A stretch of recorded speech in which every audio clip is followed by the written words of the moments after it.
une actualité qui est récente, mais qui a nécessité un énorme travail. Ça a été l'inauguration, il y a quelques mois déjà sur le plan officiel, mais sur le plan pratique, sur le plan pédagogique, de la 4e L. Donc ça a été un très très gros travail de Patrice Mellet, qui a été directeur de sécurité pendant 10 ans. Aujourd'hui, le gros chantier n'est plus un chantier physique, c'est un chantier pédagogique. C'est la mise en place et l'ouverture dans des bonnes conditions du nouveau diplôme, donc bachelor universitaire de technologie, qui va remplacer, enfin qui va continuer plutôt le DUT sur tous les IUT de France. Il n'y a pas que l'IUT de Chambéry qui est concerné, et qui permettra à nos étudiants, à nos futurs diplômés, donc ceux qui vont rentrer en septembre prochain, de partir de l'IUT, lorsqu'ils partiront, avec un niveau licence, un diplôme de grade licence, donc Bac plus 3, et non plus seulement après un Bac plus 2.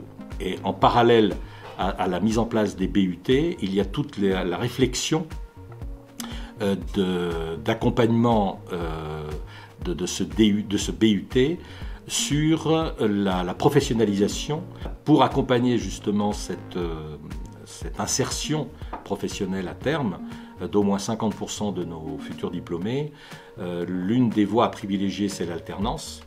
Nous souhaitons, moi-même et mes collègues dans chaque département, pouvoir développer cette alternance, la rendre à la portée de tout étudiant qui souhaiterait bien évidemment utiliser cette alternance, dans le cadre d'un contrat d'apprentissage notamment, soit en 2e année, soit en 3e année de ce futur BUT.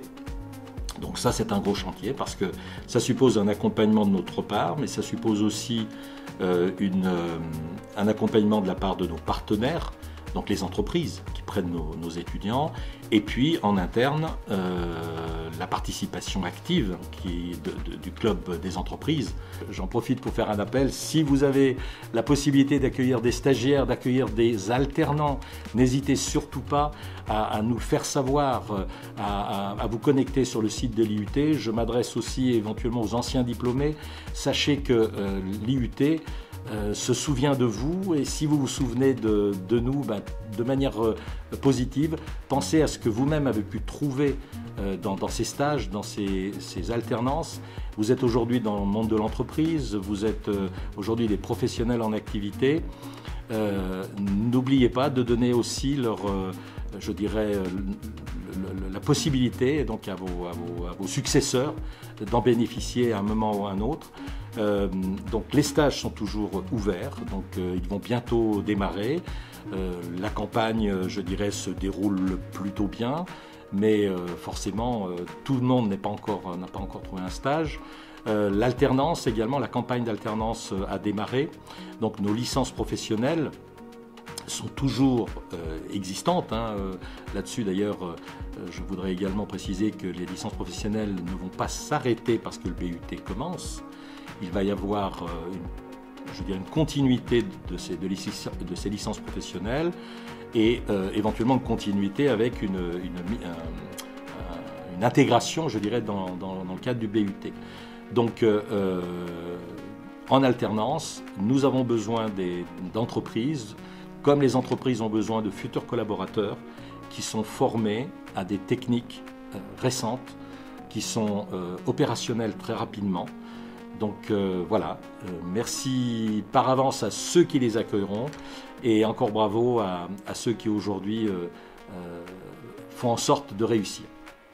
Et autre toujours sur les chantiers possibles, à la fois liés à la situation actuelle, liés aussi à l'alternance, et liés tout simplement à une vision du devenir et des outils pédagogiques, des innovations pédagogiques, c'est aller de manière, on va dire, organisée vers l'enseignement, l'utilisation d'outils numériques et l'enseignement numérique autant que possible. On a vu que ça permet de continuer à assurer de l'enseignement, même lorsque les circonstances nous obligent à le faire chacun chez soi, en télétravail. Et puis, c'est un outil d'alternance formidable, puisque souvent le frein à l'alternance, c'est je suis en entreprise et il faut que je retourne sur mon lieu de formation, ou je suis en formation, il faut que je retourne sur mon lieu de travail. Mon lieu de travail et d'apprentissage est à tel endroit en France, alors que la formation est à tel autre endroit, ce qui suppose des déplacements, ce qui suppose des doubles logements. Enfin, l'alternance utilisant ces outils numériques et donnant cette possibilité d'accéder à des outils, à des ressources en ligne, avec un accompagnement réel de la part des enseignants concernés, eh bien c'est un atout aussi pour l'alternance et la professionnalisation de nos étudiants. On est en pleine période où les recherches post-bac arrivent. Il y a eu les journées portes ouvertes il n'y a pas si longtemps. Est-ce que l'IUT est toujours attractif? Est-ce que ces journées portes ouvertes ont bien fonctionné? Alors, je vais simplement vous donner quelques chiffres. Il se trouve qu'aujourd'hui, nous sommes le 11 mars et que c'est le dernier jour d'ouverture de Parcoursup, donc pour déposer des dossiers et de la part donc des futurs bacheliers ou des bacheliers qui cherchent à se réorienter. Ça fait plusieurs années que nous constatons régulièrement une augmentation du nombre de demandes pour l'IUT. Les chiffres pour cette année, donc arrêtés à midi, alors ils ne sont pas complètement arrêtés, ils vont encore continuer à s'incrémenter d'ici ce soir, mais nous avons dépassé le seuil des 7100 candidatures pour l'IUT de Chambéry. Pour vous donner une idée, l'année dernière, on s'était arrêté à 6560 candidatures. Donc ça veut dire qu'on est à pratiquement 10% de plus encore cette année.